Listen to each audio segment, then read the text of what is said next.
Hello வணக்கம். So now this is part 2 of the story. மணி என்ன பண்ணாரு, அதுக்கு பிறகு என்ன நடந்துச்சுன்னு பார்ப்போம். ஸோ மணியும் போயிட்டு எழுதுறாரு. என்னென்னலாம் நம்ம பேசுறோம், யாரெல்லாம் கலாய்க்கிறோம், யாரெல்லாம் வந்து நம்ம வந்து ஏசுறோம் எல்லாத்தையும் எழுதுறாரு.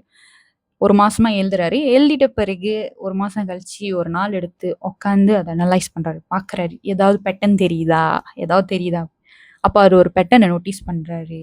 அதாவது என்னான்னா, மணிக்கு வந்து ஒரு ஃப்ரெண்ட் இருந்திருக்காங்க. ஸோ இந்த ஃப்ரெண்ட் வந்துட்டு இவங்க வந்து ஒரு கேர்ள் ஃப்ரெண்ட். ஓகேவா? கேர்ள் ஃப்ரெண்ட், நார்மலான ஃப்ரெண்ட், க்ளோஸ் ஃப்ரெண்ட் தான்.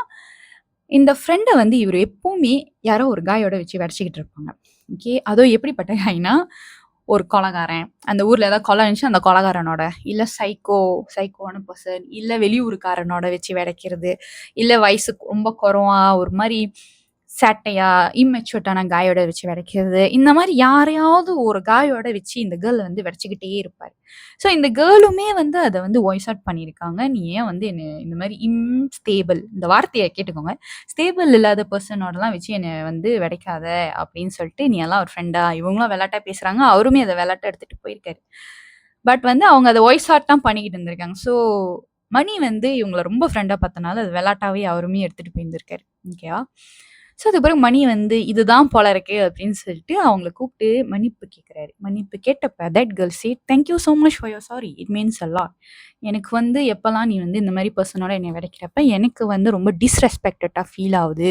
நீ வந்து என்னைய ரொம்ப கீழயா பார்க்கறனால தானே நீ வந்து இந்த மாரி என்னைய இவங்கக்குள்ளலாம் வச்சு வெடைக்கிற" அப்படின்ட்டு அந்த கேர்ள் வந்து சொல்றாங்க. ஸோ நீங்க பார்த்தீங்கன்னா 2 விஷயம். மணி வந்து இவங்கள வந்து இன்ஸ்டேபிளான ஒரு பெர்சனோட வந்து வச்சு வெடச்சிருக்காரு. 2வது it's a disrespect as well. Okay. So இந்த மன்னிப்ப கேட்டு, அதுக்கு பிறகு கட் பண்ணிட்டு 5 வருஷம் கழிச்சு மணியோட லைஃப்ப பார்ப்போம். 5 வருஷம் ஆச்சு இப்ப அந்த விஷயம் நடந்து. இந்த சாரி கேட்ட பிறகு மணியோட லைஃப்ல என்ன நடந்துச்சுன்னா, after 2 month he really made his love of his life. 2 வருஷம் நல்லா டேட்டிங் பண்ணாங்க. அதுக்கு பிறகு கல்யாணம் பண்ணாங்க. அண்ட் 3 வருஷம் கல்யாணம் பண்ணி நல்லா இருக்காங்க. இந்த உட்டுட்டு போறது, ஸ்டேபிள் இல்லாம டிஸ்ரெஸ்பெக்ட் பண்றது அதெல்லாம் எதுவுமே இல்ல. லைஃப் நல்லா இருந்துச்சு. அவரோட லவ் லைஃப் வந்து பிளாசம் ஆச்சு. ஸோ வந்து இப்போ வந்து நம்ம வந்து என்னன்னா, மேனிஃபெஸ்ட் பண்ணலாங்க. மேனிஃபெஸ்டேஷன் இஸ் நாட் எண்ணம் போல் வாழ்க்கை.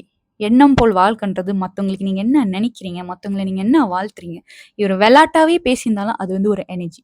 ஸோ அந்த எனர்ஜி வந்து அவரு லைஃப்லயுமே வந்திருக்கு. அது அவருக்கே தெரியாம அவேர் இல்லாம அவர் செஞ்சுட்டு இருந்திருக்காரு. ஸோ இனிமே யாருக்கு நீங்க என்ன நெனைக்கிறதா இருந்தாலும் பார்த்து பத்திரமா இருங்க. மேனிஃபெஸ்டேஷன் இல்லங்க எண்ணம் போல் வாழ்க்கை. நீங்க என்ன யோசிக்கிறீங்க மத்தவங்களுக்கு தான் எண்ணம் போல் வாழ்க்கை. நன்றி. வணக்கம்.